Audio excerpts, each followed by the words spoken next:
प्रिय विद्यार्थियों, सुप्रभात। आज हम 8th क्लास में संस्कृत में अपना जो सेकंड चैप्टर है विलस्य वाणी न कदापि मे श्रुता उसे पढ़ेंगे। इसमें हमने पढ़ा कि यह विष्णु शर्मा द्वारा रचित पंचतंत्र से लिया गया है।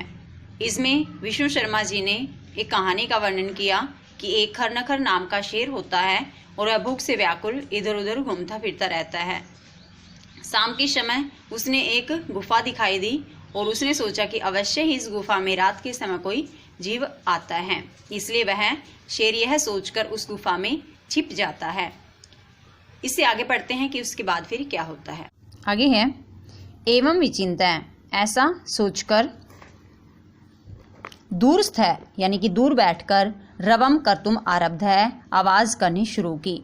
ऐसा सोचकर उस श्रृंगाल ने दूर बैठकर आवाज करनी शुरू की।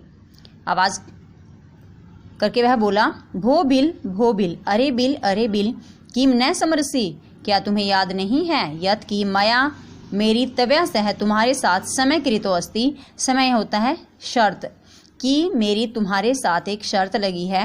यत की यदा अहम बाह्यात प्रति आगमिष्यामि, यत की यदा जब अहम मैं बाह्यात बाहर से प्रति आगमिष्यामि वापस आऊँगा, तदा तब तुम माम आकृष्यसि, तुम मुझे आकृष्यसि यानी कि पुकारोगे।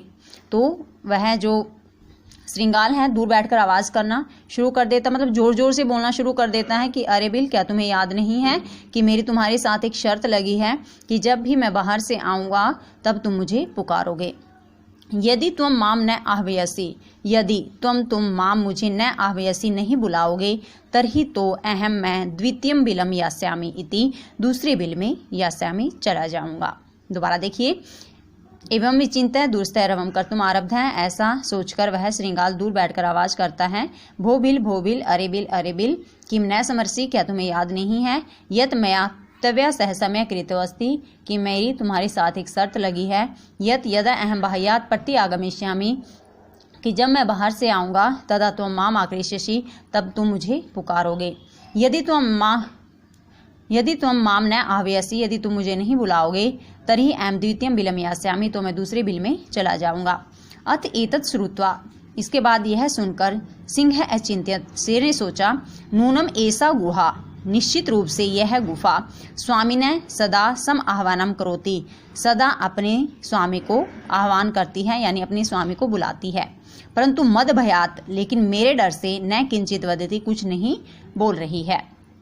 अथ एतत् श्रुत्वा, इसके पश्चात यह सुनकर सिंह अचिंत्यत, शेर ने सोचा, नूनम ऐसा गुहा, निश्चित रूप से यह गुफा स्वामी ने सदा सम आह्वानम करोति, अपने स्वामी का सदा आह्वान करती है अर्थात उसे बुलाती है। परंतु मद भयात न किंचित वदति, लेकिन मेरे डर से यह कुछ नहीं बोल रही है। अथवा साधु इदम उच्यते, अथवा ठीक ही कहा गया है, भय संत्रस्त मनसा हस्तपादादिकः क्रियः परवंतते न वाणी च वेप्तु च अधिको भवेत है। क्या कहा कि भय संत्रस्त मनसा, भय से डरे हुए मन वालों का हस्त हाथ पाद आदि का और पैर आदि क्रिया कार्य में न प्रवर्तनते, प्रवृत्त नहीं होते हैं, अर्थात डरे हुए मन वालों के हाथ और पैर आदि क्रिया में प्रवृत्त नहीं होते हैं। वाणी च, और वाणी वेप्तु च अधिको भवेत, और वाणी भी वेप्तु होता कांपना, और वाणी भी अधिक कांपने वाली हो जाती है। अर्थात क्या कहा कि जैसे हम डर जाती हैं तो क्या होता है, हमारे हाथ और पैर आदि काम करना बंद कर देते हैं और वाणी भी कांपने लग जाती है। सेम ऐसा ही उस शेर ने सोचा कि शायद यह गुफा मेरे डर से नहीं बोल रही है। दोबारा देखिए श्लोक को, कि भय से डरे हुए मन वालों के हाथ और पैर आदि कार्य में प्रवृत्त नहीं होते हैं और वाणी भी अधिक कांपने वाली हो जाती है। प्यारे बच्चों, आशा करती हूँ कि जो पाठ मैंने आज आपको, जो पैसेज मैंने आज आपको पढ़ाया है वो आपको समझ आ गया है। आज मैंने पढ़ा कि जो श्रृंगाल है वह दूर बैठकर आवाज़ करना शुरू कर देता है कि अरे बिल, तुम्हारे साथ मेरी शर्त लगी है कि जब भी मैं बाहर से आऊँगा तो तुम मुझे पुकारोगे, तो आज अगर तुम मुझे नहीं बुलाओगे तो मैं दूसरे बिल में चला जाऊँगा। तो यह सोचकर वह मूर्ख शेर सोचता है, यह सुनकर वह शेर सोचता है कि अवश्य ही ये गुफा अपने स्वामी को रोज बुलाती है, लेकिन आज मेरे डर से नहीं कुछ बोल रही है। तो आज का आपका गृह कार्य है कि आज जो पैसेज मैंने आपको पढ़ाया है इसको बहुत अच्छे से आपको रीड करना है। 2 से 3 बार आपको ये चैप्टर रीड करना है। धन्यवाद।